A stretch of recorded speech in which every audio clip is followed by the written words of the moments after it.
Hello, I'm here with Kathryn Marper, and she's got a show. It's the first time, so she's not a comedy virgin. I'm sure you've done stuff for a while, but this is the first time that you've had anything in the Edinburgh Fringe, the Festival Fringe. Wow, it's windy and all. Yesterday, a seagull was here and attacked a burger, so hopefully the seagulls won't attack us. Okay, fingers crossed. But yeah, so you've got a show. It's all over the place. You've got some at Pilgrim. You've got some other spots, other places. So it's all at Pilgrim. Oh, all at Pilgrim. So it's on a Monday and a Tuesday, so slightly different times. Oh, right. So on the Monday it's on at 1:10, Yeah. and then the Tuesday is on at 2:20. Ah. So both sort of lunchtimey spots. So yeah. So is that every Monday and Tuesday, or just? So that is the next 2 Mondays and Tuesdays. So it'll be the 12th and the 13th, Wow. and the 19th and the 20th. So still time to do it. So Yeah. you've done any of them yet? Did you do them last week? Yeah, so I did one show last week, had the first show, and it went well. So you're in for a treat now. Wow. Now that we're up and running. Yes. So it went really well. Got a good response from the audience, and yeah, had a good wee audience in. That's really good. And you actually aren't based that far away from here. No, so I live in Carlisle with my husband and my cat, who kind of get a wee shout out in the show. The cat's not my husband. Then my family are based up in Edinburgh, so I've been courting with them. So that's been ideal. Handy. That's Yes. very handy. I think that's the way to go. I think I've talked to a lot of people that Scotland-based acts that say that they want to make it more Scottish, and I think the way that it's changes. I think it might be more Scottish-based in years to come. I don't know whether you think that's a good thing or a bad thing, really. I don't know. I mean, I think obviously it's great to have homegrown Scottish talent and local talent. Obviously that's amazing. But then we're the biggest arts festival in the world. Like, it should be people from all around the world, and I think Yeah, that's that's true. part of the joy of it, is that Yeah. it's bringing everyone in. But I understand why people are being put off, because the expenses are just getting so huge now. They are, yeah. So yes, I think it'd be wonderful if something could be done about that. If maybe some funding could be given, more Yeah. funding could be given to help with that. Yeah, I mean, there was sort of a cash thing going, but it was apparently quite difficult to get. So the people that got it, the organisations that got it, really have sort of, I don't want to say spat it up the wall, but yeah, they haven't really, it hasn't gone to the people that really need it, which Yeah. is the performers and the people that are bringing shows up. I think it's gone to a few organisations that were rich enough and didn't really need it. Yeah. Is the problem. Yeah. And also the accommodation. I mean, I understand why the laws changed, so it's easier for people that actually live in Edinburgh to stay in Edinburgh and not get kicked out during August. I mean, that's a good thing, that you've got a secure tenancy. But by the same token, it's really difficult to find anywhere to stay that's not ridiculous. Yeah. It's so difficult, and it's whether there needs to be something to kind of limit it, because people can just charge whatever they want, because Yeah. they'll pay it. People will pay it. So. People will pay it. I mean, I've talked to people that Kate Smurthwaite said it was like £3,000 she had somewhere just off the Royal Mile, and it's gone up to 7,000, 10,000. It's gone, because they can just charge it. But I met somebody on the bus, because I'm staying out in Musselburgh, who was like, "Oh, what are you doing here?" and said that he's got 2 houses, and one of them's in Edinburgh Central and is worth however much, and he wants to offer it out to performers for like £100 for the whole Fringe. And the other person I was with going, "Oh well, people will think that you're conning them and you have to charge more than that." Like, don't say that. Yeah, no, Like, that's just amazing. go, yes, that's what because he's like, "No, I know that I could get more, but you didn't want to get more." Yeah. I think That's incredible. That's incredible. If there's people like that who are really keen to support, because that's what it needs. It needs some practical support. Yeah, exactly. But I mean, I think the trouble is that the money is going to come, and if he does that, people will go, "Yeah, but if you charge this much, Yeah. oh, it's too hard." Now, tell us about your show. What is your show about? So it is called Shit Show. So it's one woman's kind of shitty journey through therapy. So the main character, Jessica, she's had a traumatic incident, and then she decides to go to therapy for the first time. And the whole show is kind of her interactions with her therapist, who doesn't appear on stage. It's all kind of a bit of a voice of God sort of thing. And the therapist is very much a caricature of a bad therapist. So there's lots of very sort of woo-woo analogies and stuff like that. And it's kind of her journey throughout therapy and trying to get over some of her issues, and start to feel better about herself. That's good. So would you say it's comedy theatre or drama theatre, drama comedy, or would you say that there's elements of stand-up? What would you say? How would you explain it in a genre way? In a genre way, so I'd say it's definitely theatre. Yes. It's theatre, and it has got some quite dramatic elements to it. There's lots of hopefully thought-provoking issues in there, very feminist issues, but then there is also moments of comedy as well. But yeah, I would say it's mostly a drama with moments of comedy. Yeah. Yeah. So you would say it's in the is it in the theatre genre? In the theatre genre, yeah. Yes. I'm like, well, I probably put it in Pilgrim. Yes. I'm like, oh, yeah. The thing is, I'm in charge of the theatre, but I tend sometimes because there's more genres, so some people pick them up and put them other places, and it's difficult also because you're a part run. Yeah. The full runs, if anyone's applying in the future, the full runs get the first bite of the cherry, but also comedy tends to get in everywhere before anyone else gets to put anything in. Yeah. So how are you finding that venue? Is it working? Yeah, I think it is. It's really, really nice. I mean, the managers there are lovely, really, really nice. Yeah, they're quite happy to accommodate any requests that are reasonable. But yeah, and it's a lovely, really nice venue. So it's kind of got lots of stools set up. Yeah. And then there's a big sort of loungy bench at the side. And if you haven't been to Pilgrim, just as a bar, it's a really, really cool bar. It's got like sort of suitcases all lined up under the bar, which is really cool. It's just fun and quirky and very, I guess it's very like fun and like patchworky, isn't it? Yeah, it's good. I had it before it was Pilgrim. I had it the first year we used it as a venue, and it wasn't ideal because we had the show right. There's a bar there, and it was right against the wall, so there was not a lot of room for audience, and it's difficult because they still had a pool table set up in the place. Right, I think you've got it now. Yeah. So there's a stage, and it's away from the bar. Which is what you need. Yeah. So it's working now. It is. It's nice. It took a couple of years to get the stage the right. I think that's the case with a lot of our venues. So with the Free Fringe venues, some of them don't necessarily work the first year, and people are like poo. It's like it just needs a bit of adaptation because nothing's perfect the first time. But it is unfortunate when it's not perfect. They used to have like fishbowl cocktails. I think they still do. And they've got some very good deals on food. I think I saw like food starting from like $3.99 or something. It did look like it was a good deal. Yeah, excellent deals. Yeah, that's good. And your show, is it based on? You've written it yourself? Yes, I have. Yeah, so I have written it myself, and it's. I feel like most like writing and most theatre, part of it is based on my own experiences, but it's kind of been pulled and stretched a bit. You know what I mean? Dramatic license. Exactly. But you haven't done anything like like Baby Reindeer. It's completely true, and then everyone's going to sue you. No. It's definitely not completely true. Don't come at me. Okay. I can't afford it. Thank you. No, exactly. That is difficult. But I mean, I've got my show.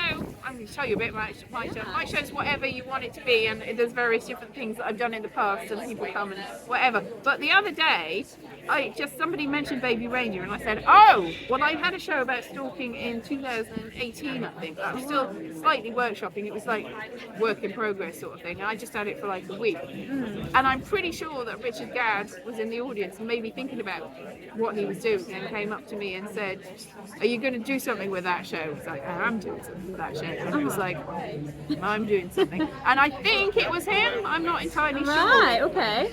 But that's the thing is, like, it was based on, even if I had developed it, I'm not on Netflix, that's whatever, but even if I had developed it, it's my story. Yeah. And it's from my perspective, and it's nothing to do with him. But whoever it was, whether it be Richard Gadd or not, the person was a little bit hostile.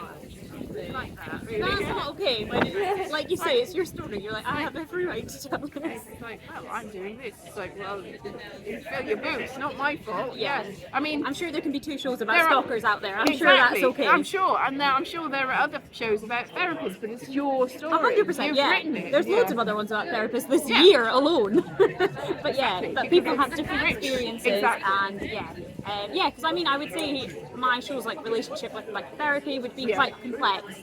and her experience of it definitely changes throughout. But there's other people I know who have a very positive, very, very positive experience with therapy and wouldn't have a bad thing to say about it. No. That's the importance of different people's perspectives. Different perspectives. So it's sort of, there is real life elements in it, would you say, that you've dramatised? 100%. 100%. Yeah. There's true at its essence. Yeah, there's definitely bits that I pulled apart, and I would say because I did go to therapy for a bit, and my therapist was much better than the therapist in the story. So I don't want her to come along and be like, oh god. No. Well, you by implication dragged me into this. When it goes on Netflix, no, $1 billion, $1 trillion will be sued from you. Yeah, this is the pitfall. So the thing is, I was reading about true stories. I know you said it's based on true story rather than real. Yeah. But when you have it is a true story, it doesn't mean that means nothing. Legally, that means nothing. Really. Like, have you seen Fargo? That's based on a true story. No, I've not seen None it, of it's no. based on a true story. But I've had people go, this says it is. It doesn't make any difference, does it? So I think you can get away with stuff. I guess that's You part say of it. this is true because essentially you can. It's a meaningless thing, but. So that helps. Yeah. If you do adapt this further, I'll have you as my lawyer. Don't if say there's any issues. But not saying it's true in the first place. It's probably better so that there's no misunderstanding. Yeah.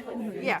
So you've been to therapy. Did you find it helped you? And I did to an extent. I mean, I went to a couple of different therapists, Yeah. and I think that's part of it. I think one personally didn't really work for me, but I think that is just gel, like not personalities gelling. You know what I mean? Yeah. And then I went to another therapist, and she did a lot more like CBT sort of stuff like that, and more like practical tips rather than just talking therapy, which I personally found a lot more helpful.